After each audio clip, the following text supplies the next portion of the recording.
Alright everyone, Jake here again. Today we're doing chapter 304 of My Hero Academia. Hopefully this chapter, based on what we saw last chapter, is we're finally going to go into the Vestige world and see what's going on with Deku.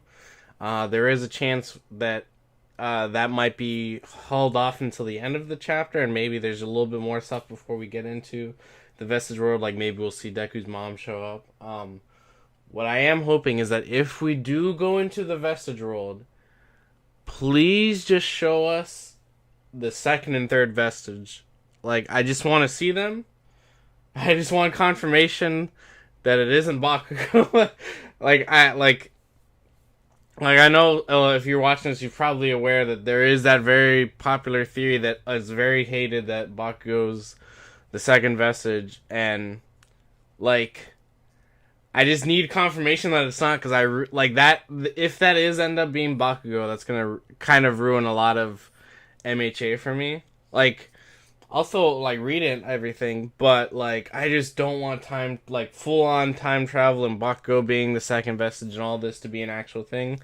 I just want it to be I just want it to be someone new. I don't want any sort of time travel, timey-wimey stuff going on.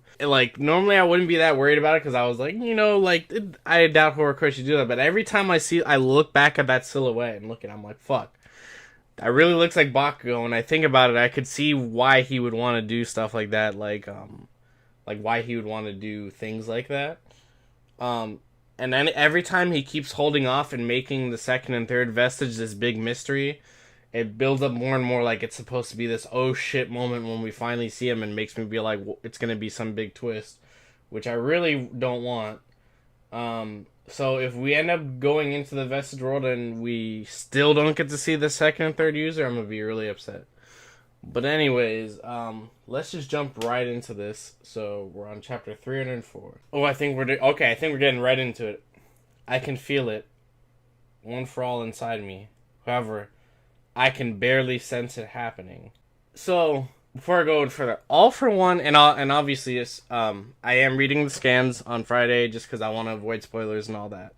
So this isn't the official translation, so some of these things might change here and there. It's interesting that All Might can feel it, just because he has that very tiny speck of One for All still in him. And it is, now that I think about it, it is kind of interesting that All for One can sense the vestige inside Shiggy, even though his version isn't the real deal, it's a copy. But save that for another time. However, I can really sense it happening. What happened to everyone? I hope they're all okay. Aizawa-sensei, Rocklock, Manuel, Gran Torino, Kachan, Togata-senpai, Ryukyu, Todoroki-kun, Ido-kun, Endeavor, Hado-senpai. Oh, it's all the users! Or it's some of the users. We need to have a talk before you wake up. Chapter 304, Midoriya, Izuku Midoriya, and Yagi Toshinori. Hold on, we see all these users, okay. The second and third are still in the back.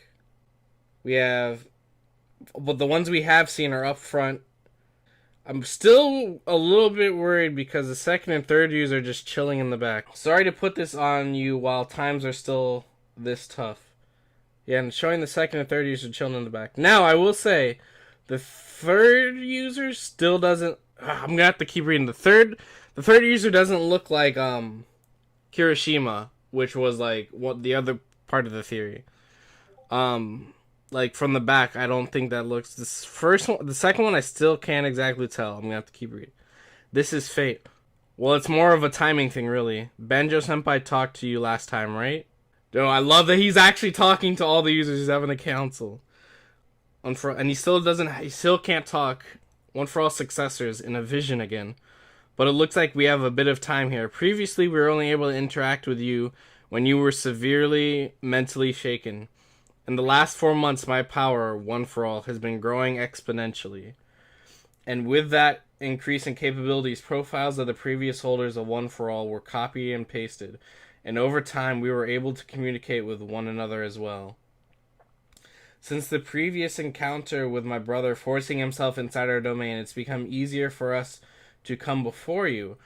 Oh, okay, so now, because One for All came in, he actually helped Deku out in a sense. Well, your privacy is safe, so you don't need to worry about being watched all the time. You have no mouth again.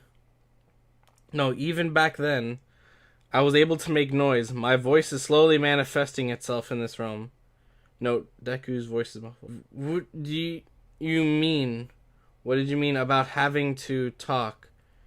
I will do the talk. Oh, okay, the danger, sir. The danger. This is the guy that has danger sense. My name is Shinomori Hagake, and I am the fourth user of One for All. Okay, Shinomori Hagake. Your previous fight brought forth my power through your will. Danger sense. Right. You, you scared me there, sorry. I was alerted to be alert to your alertness manifesting. I was alerted to be alert to your... What a way with... I love that we're actually seeing all of them talk. Mr. Shinomori here is a weirdo hermit who lived in the woods because he was sort of so irritable when it came to society. It was a turbulent time. I wasn't the weirdo. Everyone else was. On the danger sense, he senses him about to use Black Whip. Are you of my age? Are you aware of my age and cause of death? You were 40. Cause of death was... All Might's file didn't list a cause of death. No, it looked like he scratched out while writing it.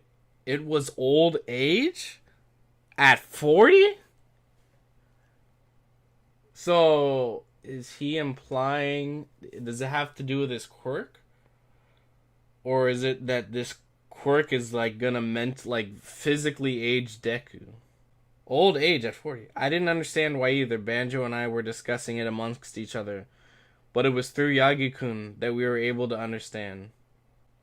And in a layman's terms, One for All is no longer able to be held by a regular person. Does that mean it needed to be someone without a quirk, like a vessel that was not burdened by quirks, so he could have more room to grow? Is that what they're implying? Huh? I held One for All for the longest out of anyone aside from Yagi-kun. For those 18 years, I evaded AFO while training this power. With his phenomenal strength, I realized that I would never be able to beat him in that state. And I just had to nurture this power myself so that someone else could do it. And in my final year, the quirk broke my body. At first, I thought it was a case of me having a weak constitution, at worst, a chronic disease. But with Yagi's existence, he would confirm all theories and suspicions for me.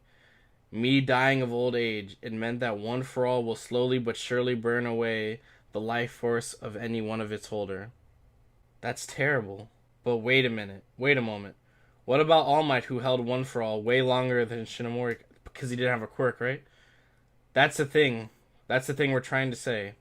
Yagi thought, I didn't have One for all that long, and I died while fighting, so there wasn't a lot to compare to. Yagi thought that the incongruency in lifespan had to do with some invisible limit to the load each of us could take on, which led to Shinomori-kun wondering to himself if Yagi had something he didn't.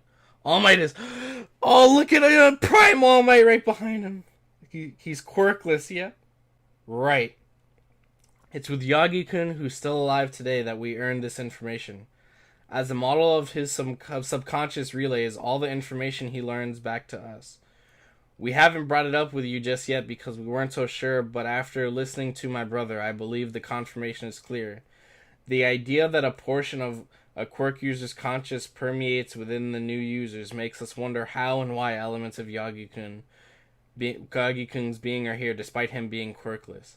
Okay. This is something... I'm going to reread that, but this is something that Anaki was talking about on his streams was, why does, All Might have a vestige if he doesn't necessarily have his own quirk? How is part of his soul permeated on there? Hold on, I want to read it. The idea of that portion of a quirk user's conscious permeates within the new makes us wonder how and why elements of Yagi-kun's being are here despite him being quirkless. I love that this is being addressed. This is really fucking good. We thought that a successor's consciousness manifesting itself in this realm was tied to their quirk, but Yagi being quirkless is different to all of us, so he's a unique sample that we'll have to observe. It seems as though Yagi alone was able to summon our consciousness without knowing about it himself. For 40 years, Yagi-kun has had One for All. Those who are born with a quirk already have their metaphorical cup filled, and adding One for All to their cup makes it crack and spill over, leading to what happened with the Shinomori. Toshinori's was an empty cup, so One for All likely conformed and fitted itself to become his true quirk in a sense. Though it's still unknown as to the causal relationship between One for All being inherited and adapting with the user's quirks. It looks as though the least to offer the quirkless have the most potential when inheriting the power. In summary, we cannot risk passing this quirk on to normal people already blessed with quirks of their own. That One for All needs to be given out cautiously. That's what you're saying? With each generation, quirkless people have become more and more infrequent, which means potential applicants are limited. This is something neither you, Yagi, or any of us could have predicted. The fact that One for All was passed on to you was nothing short of a miracle. If only we were able to communicate with our successors faster. Yo, I'm loving this so much, because this is also... I was gonna say this is gonna shut up Deku haters, but it's not, because people are just gonna be like, "Oh, this is a cop out to explain why Mirio couldn't get the power." But this is like, people like after this chapter, people be like, "Oh, I guess Mirio shouldn't have inherited the power." But I can feel like people are gonna call it a cop out on Hori's part for why Mirio didn't get the power. Perhaps we could have prevented the tragic deaths of more people. In other words, kiddo, you may be the last successor of One for All. Holy shit.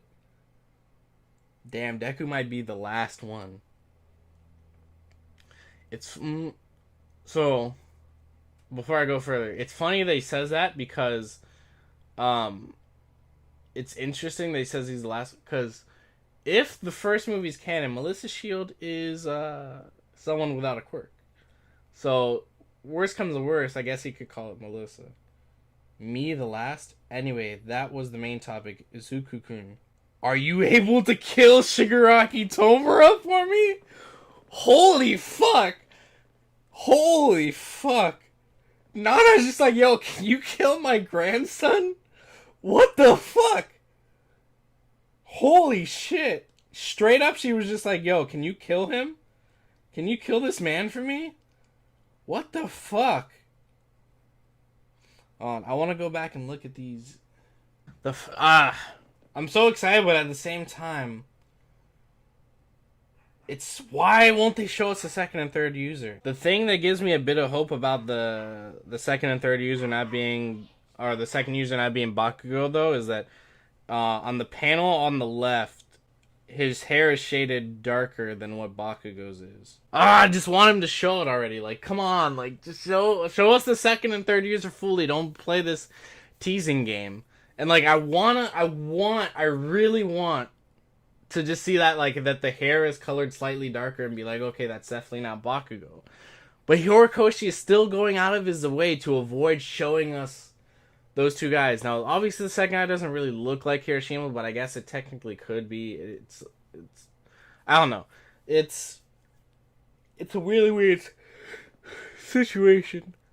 Because you could see the kind of the gauntlets and stuff, but like I'm a little bit more feel like it's not them now, in the sense that the design, like the hair colors and stuff, are looking like it's not the case. But he's still not fully showing us, and that's what's worrying me, is that he's making it seem like it's going to be this big twist. He even emphasized that they're looking away. Like, and the reason that worries me so much is that all the other users are in this conversation, and it's almost like the second and third are avoiding talking to him.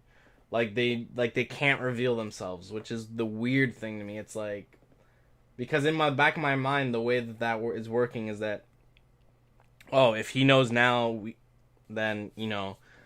But then, at the same time, it is weird because the other users haven't implied that if the second and third users were talking to everyone, but they also didn't imply that the second and third users were talking to them, that they would know this information, the time travel stuff. Unless that, hypothetically, let's say that is Bakugo and Kirishima or whatever. If that was them, they could be purposely withholding... No. Like, they could be withholding information about who they are, but you would think that would come up, so that's a little more. Unless the users are purposefully not telling anything about them because they know that if they do say something, that they will reveal information too early, and they can't do that yet. Hopefully, next chapter we get to see them, and hopefully it's not Bakugo. But anyway, the fact that Nana is straight up like, yo, can you kill Shigaraki? That's some shit. I hope we don't skip and like come out of the coma. I want to hear what Deku's thoughts and everything on this is, because Deku kind of wants to save Shigaraki, but that doesn't necessarily mean that he will keep him alive. Like, he wants to save Shiggy from One for All. I mean, All for One. And fuck, I did not expect Nana to straight up be like, yo, can you kill this man for me? That is fuck, dude. I'm very interested to see what Deku says next chapter. Holy shit. But anyways, I actually don't have much time, so I'm actually gonna leave right now. Talk to you guys next week. Hopefully next week we get more vested stuff, and we could see this. We could see the second and third user. Anyways, talk to you guys later.